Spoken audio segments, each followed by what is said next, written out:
Assalamualaikum warahmatullahi wabarakatuh.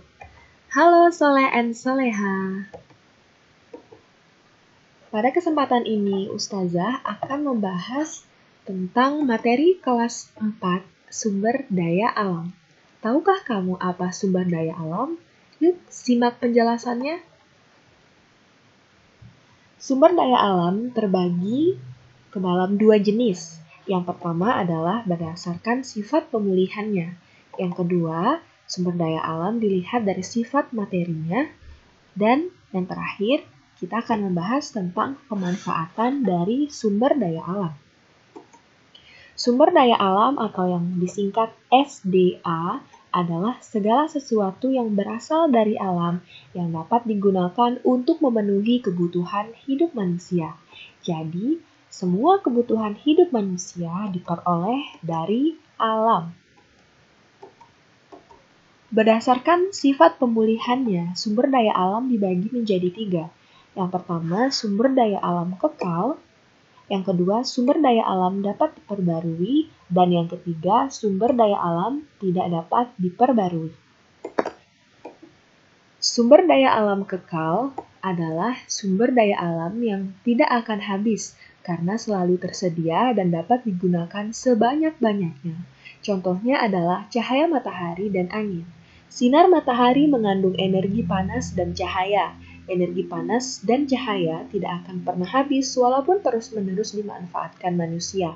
Begitu pula angin mengandung energi gerak yang tidak akan pernah habis meskipun terus-menerus dimanfaatkan. Sumber daya alam yang dapat diperbarui adalah sumber daya alam yang masih dapat digunakan berkali-kali dan dapat dipulihkan kembali. Contohnya adalah tumbuhan dan hewan. Hewan dan tumbuhan dapat dipulihkan kembali dengan cara dipelihara dan dikembangbiakan. Sumber daya alam yang tidak dapat diperbarui adalah sumber daya alam yang terbatas jumlahnya dan dapat habis jika digunakan terus-menerus. Sumber daya alam ini tidak dapat dipulihkan jumlahnya karena membutuhkan waktu jutaan tahun proses pembentukannya. Contohnya adalah minyak bumi, batu bara, dan barang tambang. Berdasarkan sifat materinya, sumber daya alam dibagi menjadi 2. Yang pertama, sumber daya alam hayati, dan yang kedua, sumber daya alam non-hayati. Sumber daya alam hayati adalah sumber daya alam yang materinya berupa jasad hidup seperti hewan dan tumbuh-tumbuhan. Sumber daya alam non-hayati adalah sumber daya alam yang materinya berupa benda mati, misalnya barang tambang, minyak bumi, batuan, dan tanah.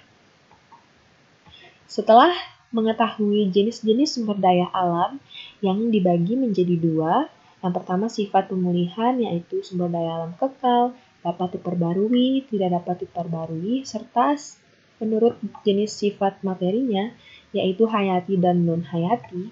Sekarang kita akan melihat penjelasan tentang pemanfaatan sumber daya alam.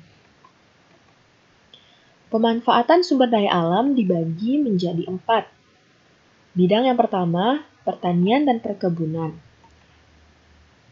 Yang dihasilkan dari pemanfaatan sumber daya alam ini yaitu karet, sawit, cengkeh, kopi, tembakau, padi, tebu, kelapa, teh, jagung, kapas, dan kina. Dalam bidang peternakan, sumber daya alam yang dimanfaatkan yaitu kerbau, kambing, sapi, dan kuda. Sedangkan dalam bidang kehutanan, yang dihasilkan yaitu jati, maranti, keruing, agatis, cendana, akasia, rasa malah, dan rotan.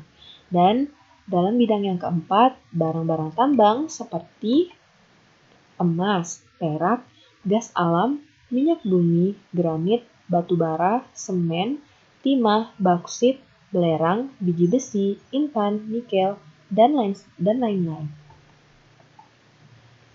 Nah, setelah mendengar penjelasan tentang materi sumber daya alam, tugasmu adalah buatlah ringkasan materi dalam bentuk mind mapping atau peta konsep.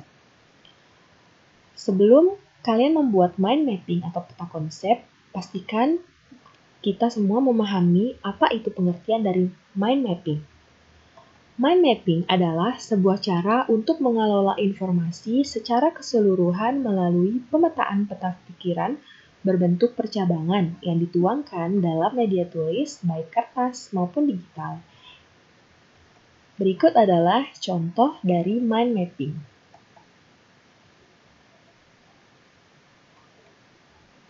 Nah, jazakallahu khairan katsiran atas perhatiannya. See you in the next lesson. Wabillahi taufiq wal hidayah. Wassalamualaikum warahmatullahi wabarakatuh.